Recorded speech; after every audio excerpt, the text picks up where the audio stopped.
खुसखुशीत आणि मऊ तिळाचे लाडू, जे महिना दीड महिने असेच टिकतात. ना कोणताही पाक बनवायचं टेन्शन, ना कोणताही पसारा घालायचं टेन्शन. अगदी कमी वेळेत झटपट तयार होणारे, हाताला चटका न बसणारे असे मऊसूत तिळाचे लाडू. एका लाडूत कधी मन भरणारच नाही, दुसरा लाडू कधी तोंडापर्यंत जाईल कळणारच नाही. असे हे लाडू कसे बनवायचे ते पाहूयात. रेसिपीला सुरुवात करूयात. आपल्याला सगळं साहित्य कसं व्यवस्थित मोजून घ्यायचंय, म्हणजे मग सगळ्या साहित्यांचा अंदाज अगदी परफेक्ट येतो.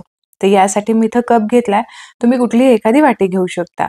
आता 1 कप भरून आपल्याला हे पांढरे तीळ घ्यायचंय. तुम्ही गावरान घ्या किंवा पॉलिश केलेले घेतले तरी सुद्धा चालेल. सगळ्यात आधी हे तीळ आपल्याला व्यवस्थित भाजून घ्यायचेत. तर तीळ भाजण्यासाठी इथे मी पसरट असा पॅन घेतलाय आणि आता गॅसची फ्लेम आपल्याला संपूर्णपणे लो ठेवायची आहे. लो फ्लेमवरतीच परफेक्ट असे खरपूस रंगावरती खुसखुशीत असे तीळ आपल्याला भाजून घ्यायचेत. तर तीळ भाजण्यासाठी थोडासा वेळ लागला तरी चालेल.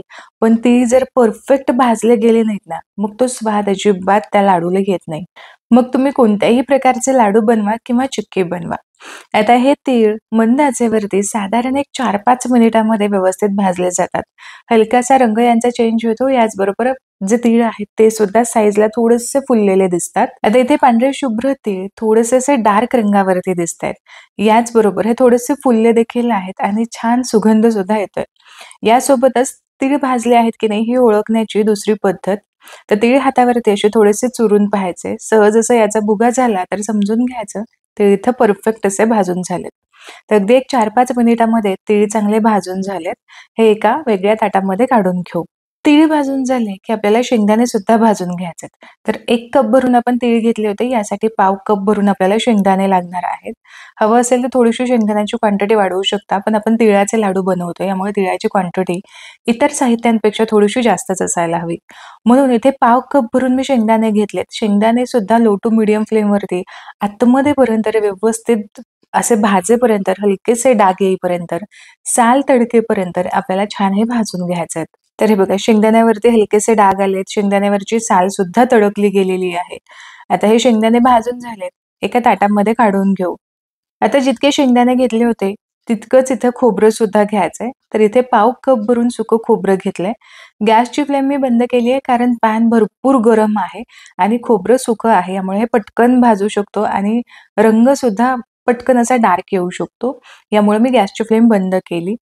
खोबऱ्याचा रंग जो आहे तो आपल्याला खूप जास्त डार्क नकोय. तरी सुद्धा खोबरं असं कच्चं राहायला नको. हलकासा त्यावरती रंग यायला हवा. यासोबतच खोबरं आपल्याला असं हाताला कुरकुरीत लागायला हवं. तर इतपतच आपल्याला खोबरं भाजून घ्यायचंय. तर इथे खोबऱ्याचा रंग सुद्धा चेंज झालेला आहे आणि हलकंसं हे खोबरं हाताला असं कुरकुरीत लागतंय. आता हे खोबरं देखील एका भांड्यामध्ये काढून संपूर्णपणे थंड करून घेऊ.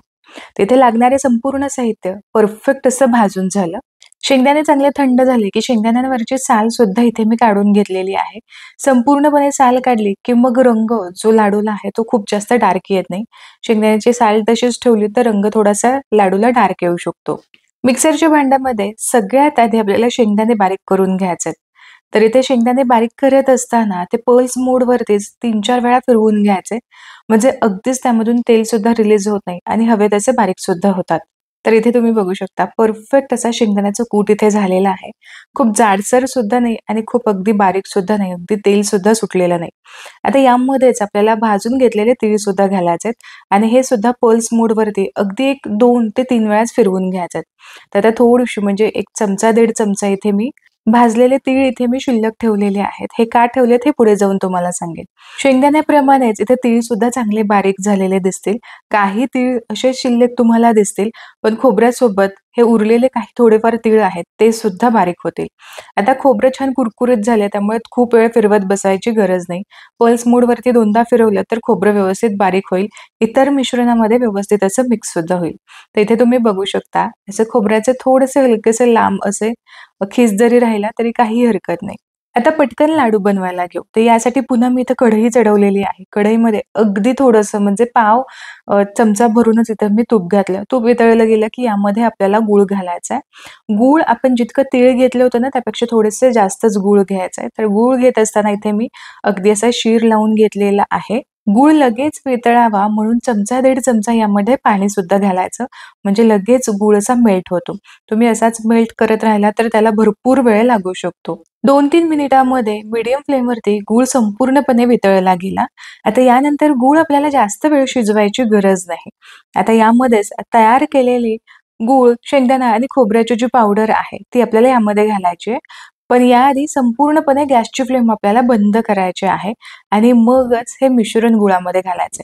यासोबतच मी एक छोटा चमचा भरून वेलची पावडर घातली. आता गॅसची फ्लेम जर तुम्ही अशीच चालू ठेवली तर मिश्रण खूप दाटसर होऊ शकतं आणि लाडू जे आहेत ते थोडेसे कठीण होऊ शकतात. म्हणूनच गॅसची फ्लेम बंद करायची, सगळं मिश्रण गुळामध्ये मिक्स करून घ्यायचं. गुळामध्ये सगळं साहित्य चांगलं एकजीव मिक्स झालं. आता जसं-जसं हे थंड होईल तसं-तसं हे मिश्रण थोडंसं दाटसर होत राहील.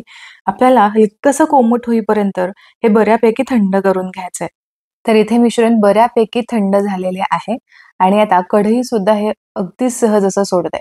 आता याचे लाडू वळून बघूयात. पण लाडू वळत असताना जर तुमचं मिश्रण खाली बसत असेल किंवा लाडू असे बसके होत असतील, तर मात्र आणखीन एखाद्या मिनिटांसाठी हे पुन्हा आपल्याला थंड करून घ्यायचे. तर लाडू लगेचच असे बसले जातायत. यामुळे मी आणखीन एक 2 मिनिटांसाठी हे मिश्रण थोडंसं थंड करून घेते.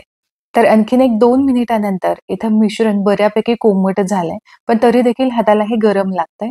आता यावेळेस आपल्याला पटापट हे लाडू वळून घ्यायचेत. थंड झाल्यानंतर सुद्धा लाडू वळले जातात, पण हवी तशी चकाकी येत नाही. थोडंसं मिश्रण जर कोमट असेल ना, तर मग छान लाडूला चकाकी सुद्धा येते. म्हणूनच अगदी पटापट आपल्याला याचे लाडू वळून घ्यायचेत. तर साधारण छोट्या लिंबाच्या आकाराएवढे मी इथे लाडू वळून घेतलेले आहेत. कारण जे आपले तिळाचे लाडू असतात, ते फार आपण मोठे बनवत नाही. आता थोडंसं हे सुशोभित करण्यासाठी मी तीळ शिल्लक ठेवले होते. अगदीच खूप वरून तीळ लावलेले मला आवडत नाही. त्यामुळे मी अगदी थोडेसेच तीळ यावरून लावून घेतलेले आहेत. तिथे पहिला लाडू परफेक्ट असा तयार झाला. तर याच पद्धतीने उरलेल्या मिश्रणाचे सुद्धा असेच लाडू तयार करून घेऊ. मिश्रण कोमट असतानाच पटापट लाडू वळून घ्यायचे. तर इथे आधीप्रमाणेच दुसरा लाडू सुद्धा अगदी परफेक्ट असा वळून झालेला आहे.